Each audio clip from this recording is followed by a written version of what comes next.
So I started doing some research about different types of willow trees and willow branches, because I really wanted to include willow branches in my project.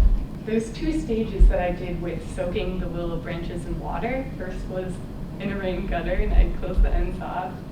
And the second was in a large bath. So you have to soak them for quite some time, and then they become pliable. So then, in the meantime, I started building my base structure, which I used plywood boards, and I cut them in circle shapes.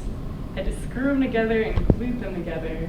So then, in the meantime, after I staged the base, I had to do my template for the different shapes for the willow branches. So I used deck screws and drilled them in, and I had to draw out 2 different designs and then squish them into the little shapes that I had made. At first, I wasn't that good feeling about it because it was so bare and you could see right through it, and I felt so distressed, as you can see there.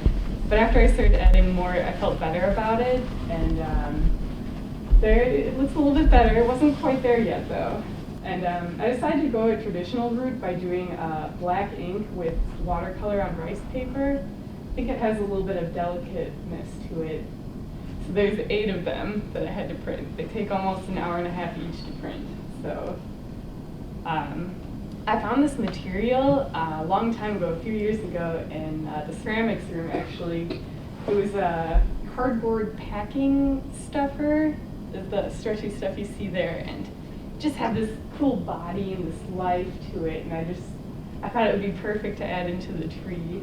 So as you can see there, a few close-ups of it. It's an interesting material. It's so sad that people just throw it away, after they're done receiving their product in the mail. But so I started weaving it in there and such, but I still wasn't happy about it. I needed something else. It wasn't quite finished yet. I found some twine and I stained it and wrapped it a million times around this metal thing to dry. And then I balled it up in this little ball, and I started wrapping it around the tree to give it a lot more of a horizontal line quality. There are so many verticals with the branches that I need something more to go around it. And then I attached the leaves onto the tree, which is the final stage of it. And now for the final unveilings, this is the first time I've shown anybody a picture of it, or anyone has really seen it. So there it is. And I'm really satisfied with it. I never thought that it would turn out quite like that, but it's just everything, it has its own life almost, like it's actually growing.